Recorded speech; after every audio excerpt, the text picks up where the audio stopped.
मजलिस पढ़ रहे थे, बच्चे थे। जब उन्होंने कह दिया सेक्रेटरी ने कि हम जाएंगे नहीं, ना हम जुलूस करेंगे, कुछ नहीं करेंगे, तो फिर उनका वजूद कहाँ से आ गया? और उनको क्या राइट है बिरादरी से 3 फहमियों को निकालने का? बिरादरी होती क्या है, वो क्या है? वो यहाँ के रहने वाले नहीं, हम यहीं पैदा हुए हैं और यहीं मरेंगे। यही हमारे सब रिश्ते नाते। कौम में अगर बच्चों का आपसी झगड़ा था तो कौम के रहनुमाओं को ये चाहिए था कि दोनों बच्चों को बैठाते, जिसकी गलती होती माफी मांगते, उसके सर मनी जाती और उससे माफी मंगवाई जाती। ये नहीं किया गया, बल्कि जब थाना अध्यक्ष मऊ दरवाजा ने ये लिखवा के ले लिया कि हम कोई झगड़ा नहीं करेंगे, कोई फसाद नहीं करेंगे, 6 तारीख को हम थाने में आएंगे और दोनों पार्टियों ने, और हम कोई कार्रवाई नहीं करना चाहते हैं, दोनों पार्टियों से लिखवा के ले लिया। उसके बाद एक पक्ष की ओर से कोई कार्रवाई हो रही, न कोई मीटिंग हुई, न किसी को बुलाया गया, न किसी के पास गए। हम दूसरा पक्ष जो है बराबर मीटिंगें कर रहा है, तो वो तो न प्रशासन की बात मान रहा है, न हम लोगों की बात मान रहा है। तो वो इस बात पे आमादा है कि किसी तरह शहर का अमन व अमान खराब कर दिया जाए। देखिए 2 प्रकरण है। एक प्रकरण है करबला वाला, करबला वाले में साफ प्रकरण में जो है वो आपस में बच्चों में झगड़ा हुआ, इलाका पुलिस ने वहाँ निपटा दिया। उसके बाद जब बच्चे वहाँ से दोबारा निकले तो उनको मारपीट की गई। उसके बाद सब थाना अध्यक्ष के पास दोनों तरफ की दरखास्तें गई, SSP से मिले, उनसे भी मिले।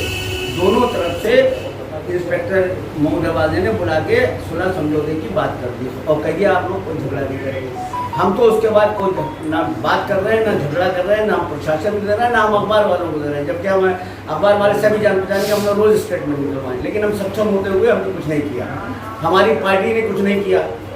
अब आप रोज मीटिंगें करके आप स्टाइल अंग्रेजी वाली भाषण दिलवा रहे हैं, आप बात करा रहे हैं, आप कौम के आदमियों को कह रहे हैं कि 3 घरों को निकाल दिया गया। तो आप कौन होते हैं? जो ला इलाहा इल्लल्लाह मोहम्मद रसूलुल्लाह पढ़ता है वो मुसलमान है, और उसे कोई भी फिरका नहीं निकाल सकता है, ना उसे काफिर कह सकता है, ना उसे मुशरिक कह सकता है। कैसे निकाल दिया? आप कैसे निकाल दिया? आपको क्या कानून है? दूसरा प्रकरण है जामा मस्जिद का। जब हमारे यहाँ इन नौजवान लड़कों में झगड़ा हुआ तो हमने मौलाना से जामा उसके मस्जिद के इमाम जो प्रेसिडेंट ने मौलाना साहब ने कहा कि देखिए अभी आपस में लड़कों में झगड़ा हुआ है, आप इस जुमे की नमाज न पढ़ाएं, ज़्यादा पढ़ी जाएगी नमाज, आपस में हमारा शांति अमन का जो है वो खतरे में न पड़े। उन्होंने ये कहा कि हाँ हम नहीं पढ़ाएंगे, हम बाहर जा रहे हैं। उसके बाद वहाँ इकट्ठा हुए, इंस्पेक्टर कोतवाली फरखाबाद पहुँचे, हमें भी बुलाया गया, हमने उन्हें पूरी अवगत करा दिया, हम वहाँ से निकल के आके चले गए। लेकिन उनकी तरफ से जो स्टेटमेंट आप लोगों को दिएगा कि भाग गए, आए थे ताला डालने आए थे, जबकि चाबी हमेशा सलीम हैदर मेंबर है इस कमेटी के, उन्हीं के पास रहती है, उन्हीं ने मस्जिद खोली। क्यों हम आए, क्यों भाग गए, क्यों आप ऐसे स्टेटमेंट दे रहे हैं हमारे खिलाफ? हम इस बात को बढ़ाना नहीं चाहते हैं। हमने जो मौलाना की बात की, हमारे यहाँ शराइत हैं इमाम की नमाज पढ़ाने की, हमने उसकी लिखा पढ़ी लखनऊ की कर दी है। लखनऊ में हमसे ये वायदा किया गया है, हमारे जो शरीयत के मौलाना हैं उन्होंने कहा कि हम आएंगे, मुस्तैद साहब ने कहा हम आएंगे, हम दोनों का देखेंगे, मौलाना का इजाज़त भी देखेंगे, आपकी भी सुनेंगे, उनकी भी सुनेंगे, और हम जो फैसला करेंगे वो होगा। तो हम तो अपनी तरफ से कोई बात ही नहीं कर रहे हैं, बात तो ये बढ़ाते चले जा रहे हैं। पुलिस की भी नहीं मान रहे, थाना अध्यक्ष मऊ दरवाजा की भी नहीं मान रहे। हमने ये बिल्कुल नहीं कहा कि साहब हम नमाज नहीं होने देंगे। नमाज उस वक्त मना करी गई थी कि भाई झगड़ा ना हो जाए। हमारे यहाँ शरीयत में है कि आप नमाज पढ़ रहे हैं और कोई बच्चा डूब रहा है तो आप नमाज तोड़ दीजिए, बच्चे को बचाइए। हम पहले समाज को बटने से बांटने से रोकें। जहाँ तक सदाकत हुसैन की बात है वो हम मौलानाओं के सामने बात करेंगे, जो आएंगे हमारे शहर के जो मुअज़्ज़िज़ लोग ये लोग बैठेंगे तो हम बात करेंगे कि मौलाना क्यों नहीं नमाज पढ़ा सकते हैं, मौलाना में अक्ल नहीं है, हम ये साबित करेंगे। और अगर ये लोग फैसला ये करेंगे कौम के हमारे यहाँ बुजुर्ग आलिम कि नहीं मौलाना नमाज पढ़ाएं तो मौलाना पढ़ाएं, हम उसकी रिजाइन दिला देंगे अपने भाई से कमेटी का। नमस्कार, मैं इरशाद अली और आप देख रहे हैं यूपी 76 न्यूज़, खबर हमारी दुनिया तक। करबला विवाद में दूसरे पक्ष ने की बैठक, पत्रकारों से हुए रूबरू। शिया समुदाय के लोगों ने कहा हमारे उलेमा करेंगे फैसला। सुन्नी उलेमाओं ने पेश की अपनी अपनी राय। तो दोस्तों, खबर जानने से पहले अगर आपने हमारे चैनल को सब्सक्राइब नहीं किया है तो चैनल को सब्सक्राइब करें, इस खबर को लाइक करें, शेयर करें, कमेंट करें और देखते रहें यूपी 76 न्यूज। करबला का विवाद धीरे धीरे बढ़ता ही जा रहा है। दोनों पक्ष अपनी अपनी बात प्रेस के माध्यम से एक दूसरे के सामने रख रहे हैं। बीते दिन प्रथम पक्ष ने दरगाह हजरत अब्बास में सुन्नी उलेमाओं को बुलाकर प्रेस वार्ता की, तो आज द्वितीय पक्ष ने सुन्नी उलेमाओं को बुलाकर मनिहारी स्थित मस्जिद में प्रेस वार्ता की, जिसमें शिया समाज व सुन्नी समाज के धर्मगुरुओं ने एक साथ मिलकर पत्रकारों से रूबरू ऐसे कोई हालात न बने जिससे कौम में रखना पड़ जाए, लोग से चले जाए। हमारा जो मिशन है वो मिशन एक मजहबी मिशन है, कौम को जोड़ने का मिशन है, वो हमारा खिलाफ न हो। इसलिए सबको इत्तेफाक राय से मुत्तहिद होकर कोई ये कदम उठाना चाहिए। हम इख्तिलाफ के साथ ही नहीं हैं, सब एकजुट हो जाएं, एक होकर रहें। जिसने ट्वीटर है वही रिपोर्ट कर रहा है। अब मुतवल्ली इस मस्जिद के हमें सुनहरी के मैनेजमेंट हमारा है, हम आपको नहीं लगने जाते, हमने आपको निकाल दिया, आप जांच आ जाइए। और जियो की मस्जिद है, नादिर हुसैन और सलीम हैदर जांचाएं मस्जिद, क्या जरूरी सुनहरी मस्जिद में ही आप पढ़ाएंगे? जबकि लॉकडाउन में मस्जिद बंद थी, आपने पैसा दिया 600 रुपए महीना और 250 रुपए एजाज हैदर लेते रहे, हजार कर देंगे, 8,500 रुपए मस्जिद पर जाता रहा, 6,000 को 2,500। उनकी मैयत लखनऊ से आई अभी और व्हाट्सएप पे उठा ली गई। आपने बताइए सुनहरी मस्जिद मुतवल्ली कौन है? मुतवल्ली उसके कमेटी है इसमें सदर है, प्रेसिडेंट मुनव्वर हुसैन है, सेक्रेटरी मुमताज हुसैन थे, 9 मेंबर और हैं, 11 कुल लोग हैं। मुमताज हुसैन का अभी 15 दिन पहले इंतकाल हुआ है।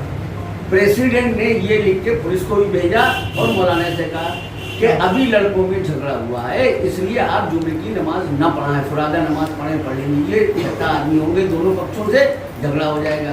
क्या गलत किया भाई? कमेटी चाहती है इमाम रखना या नहीं रखना चाहती?